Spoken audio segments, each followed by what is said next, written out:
Hey guys, tonight we're going to drift into a story that is surprisingly recent. So recent, in fact, that somewhere on Earth right now, someone is still arguing about it on television. But don't worry, we're not here for arguments. We're here for slow history, soft history, the kind that unfolds like a quiet documentary voice while you're halfway asleep on the couch. So dim the lights, put your phone down, maybe get a blanket, because tonight we're floating into the strange, tense, slightly surreal world of Operation Epic Fury. And like most geopolitical dramas, it begins long before the explosions. First, let's glide back a little. Not decades, just a few years. Because the road to epic fury wasn't some sudden decision made over a dramatic war room table while generals stared at maps. No, it was more like a slow buildup of irritation between rivals who already didn't like each other very much. And those rivals were, of course, the United States, Israel, and Iran. Now, historically speaking, these three have not exactly been close friends. They have more of a tense neighborhood feud relationship. You know the type. One neighbor builds a taller fence, another neighbor installs a louder security system, and eventually someone calls the authorities. Except in international politics, the fences are missiles, and the security systems are fighter jets. For years leading up to 2026, the central argument revolved around Iran's nuclear ambitions. Iran insisted its nuclear program was peaceful. The United States and Israel were extremely skeptical. This disagreement had already produced sanctions, covert operations, cyber attacks, assassinations, diplomatic talks, and roughly 12,000 extremely heated press conferences. And yet, the situation remained unresolved, which in international diplomacy is basically the default setting. Negotiations happened, then stalled, then restarted, then stalled again. A bit like two people arguing over where to eat dinner, except instead of pizza versus sushi, the topic was nuclear enrichment. Now, in the middle of all this was a very powerful man, the supreme leader of Iran. His name was Ali Khamenei. And Khamenei had been the dominant political figure in Iran for decades. He wasn't exactly a king, but he also wasn't exactly not a king. Think of him as the ultimate referee of Iranian politics. Presidents came and went, ministers rose and fell, but Khamenei remained calm, unmoving, and extremely influential. Meanwhile, across the ocean, American politics continued doing what American politics does best, changing direction every few years. By early 2026, the President of the United States was Donald Trump, and Trump had never been particularly subtle about his views on Iran.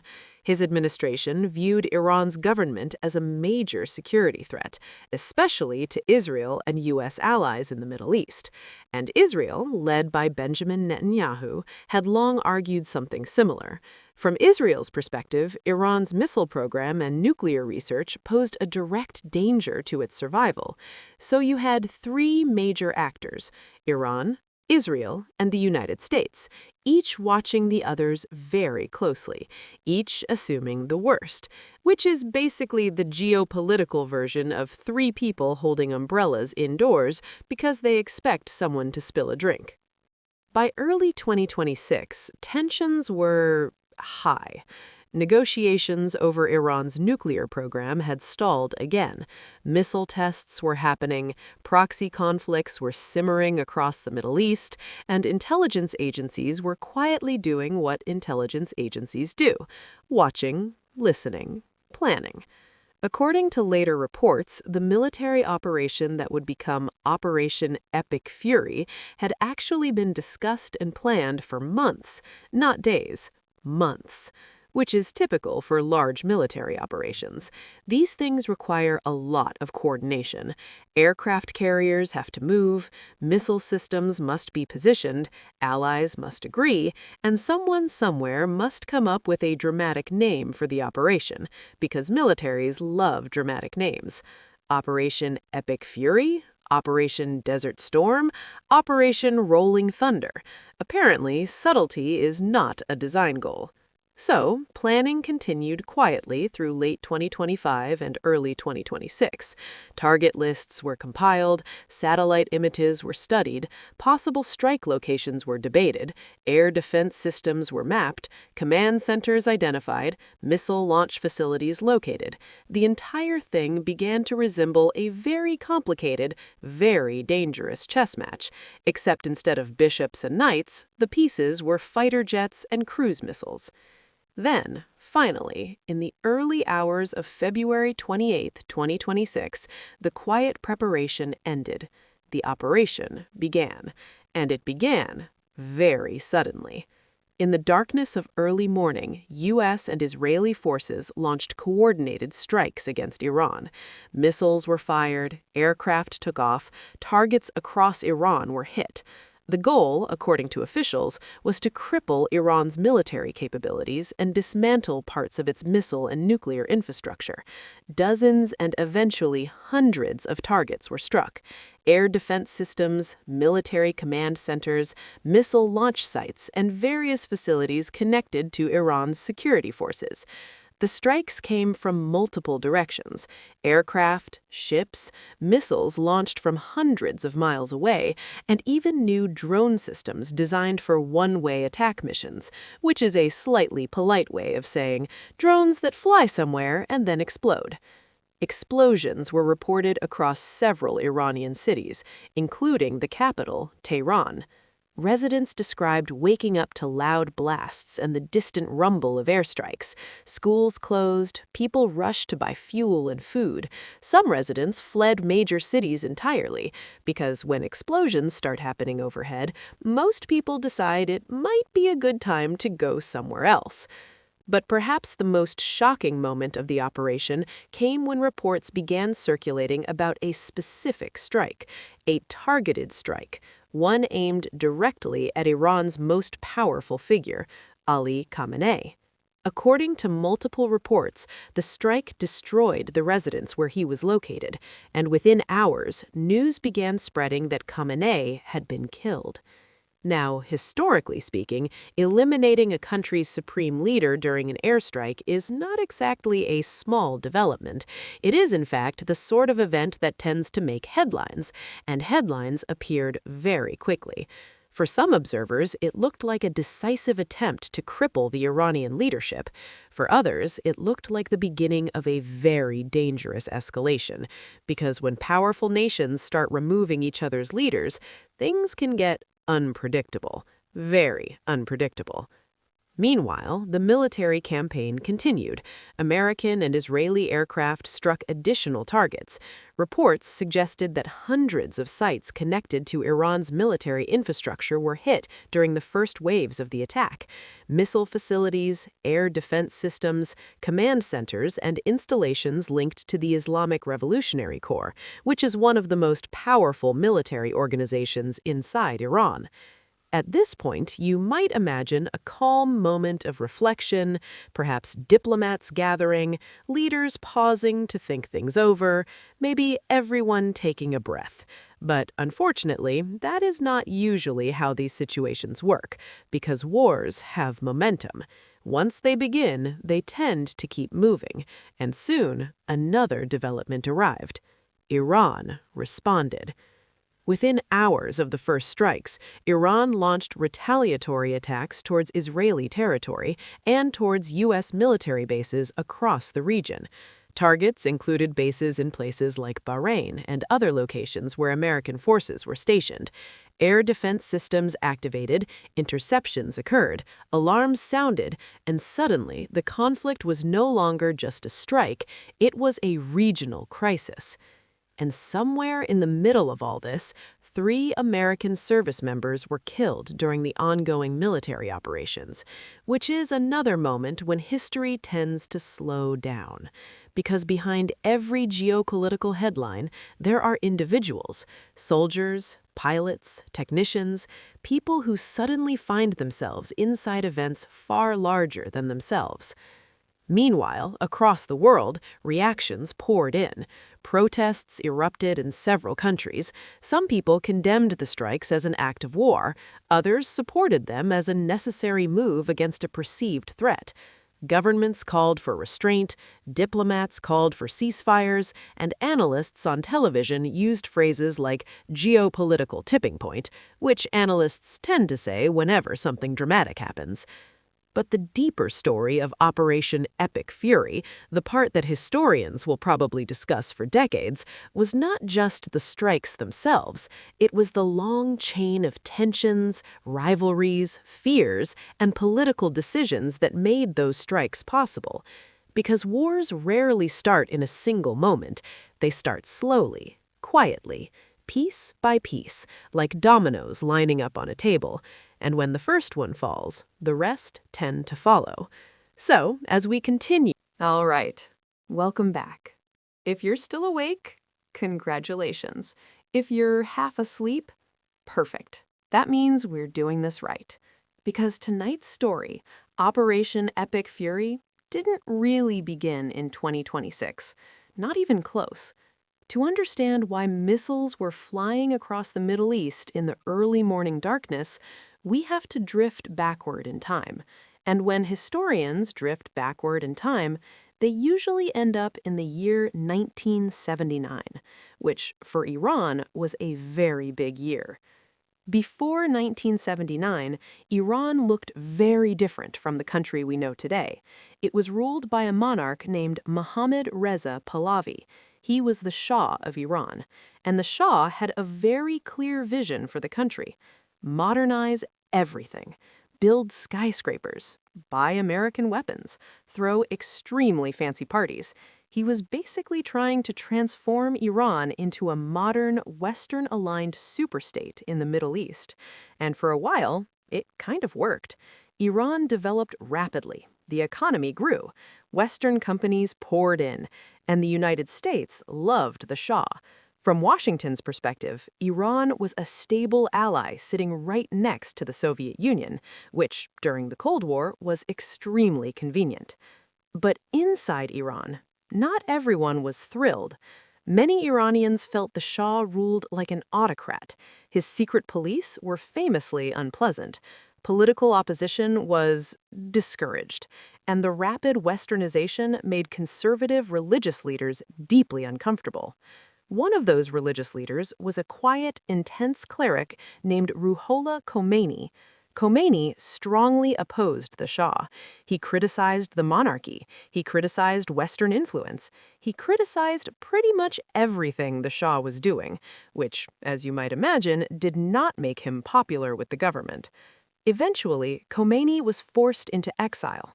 The Shah probably assumed that would solve the problem, and in fairness, exile does often make critics quieter, but not always. Instead, Khomeini's message spread. Cassette tapes of his speeches circulated around Iran. Yes, cassette tapes, which in the late 1970s were the cutting-edge technology of political revolution. And slowly, opposition to the Shah grew. Protests erupted, strikes shut down industries, demonstrations filled the streets. By early 1979, the Shah's government began collapsing, and eventually, the Shah did something that, historically speaking, is rarely a good sign for monarchies. He left the country. Shortly afterward, Ruhollah Khomeini returned to Iran, and within months, the monarchy was gone. In its place rose something entirely new, the Islamic Republic of Iran, a state governed by religious leadership, with Khomeini as the supreme leader. And just like that, Iran's relationship with the West changed dramatically. The moment that truly shattered relations came later, in 1979. A group of Iranian students stormed the United States Embassy, Tehran. They took dozens of American diplomats hostage, and those hostages were held for 444 days, nearly a year and a half. Americans watched the crisis unfold on television night after night, and the relationship between Iran and the United States essentially froze. Not just cold, Arctic. From that point forward, distrust defined everything. Sanctions were imposed, diplomatic ties vanished, and each side began viewing the other as a long-term enemy. Meanwhile, another country was watching closely: Israel. Israel had once had quiet relations with Iran during the Shah rule, but after the revolution, that relationship evaporated. The new Iranian leadership openly opposed Israel's existence, and Israel, understandably, was not thrilled about that. Over the following decades, tensions built slowly. Iran supported militant groups hostile to Israel. Israel conducted covert operations against Iranian weapons programs. Both countries accused the other of preparing for war, but open conflict never quite happened, at least not directly. Instead, the rivalry played out through shadow wars, cyber attacks, proxy conflicts, and intelligence operations. A very quiet, very dangerous chess match. One of the biggest flashpoints became Iran's nuclear program. Iran insisted its nuclear research was for peaceful energy purposes, but Israel and the United States worried that Iran could eventually develop nuclear weapons. And that possibility alarmed many governments around the world, because nuclear weapons tend to raise the stakes of any disagreement rather dramatically. Years of negotiations followed. Sanctions were imposed, sanctions were lifted, then imposed again. Each attempt to solve the problem seemed to last only a few years, which, in international politics, is roughly the lifespan of a carton of milk. Eventually, the cycle repeated so many times that analysts began describing the situation with phrases like permanent crisis, which is a polite way of saying nobody had solved the problem yet. By the early 2020s, tensions were climbing again. Iran expanded parts of its nuclear program. Israel carried out covert operations to slow it down. The United States debated how aggressively to respond, and the Middle East remained a region where small incidents could escalate very quickly. Which brings us, slowly, back toward the events that eventually produced Operation Epic Fury, a moment when decades of rivalry, suspicion, and failed diplomacy finally collided. But to see how that collision happened, we now glide forward again, toward the final chapter of our story. All right, let's settle back in again. Maybe roll over on the pillow, because the last part of this story isn't about explosions, it's about what comes after them. When Operation Epic Fury ended its first wave of strikes, the world entered a tense waiting period. Military analysts sometimes call this phase strategic uncertainty, which sounds very sophisticated, but basically means everyone was watching everyone else, waiting to see what would happen next. Iran's leadership was suddenly dealing with a massive crisis. The death of Ali Khamenei created a political shock inside the country. For decades, Khamenei had been the central authority of the Iranian political system. Removing him created a vacuum, and vacuums tend to make governments extremely nervous. Inside Iran, emergency meetings took place among senior officials, military leaders, political elites, religious authorities, all trying to determine how the country should respond. Some argued for massive retaliation. Others urged caution, because launching a full-scale regional war against two powerful militaries was risky, very risky. Meanwhile, Israel's leadership declared the operation a defensive necessity. Prime Minister Benjamin Netanyahu argued that the strikes were designed to prevent a larger threat. From Israel's perspective, weakening Iran's military infrastructure reduced the chance of future conflict.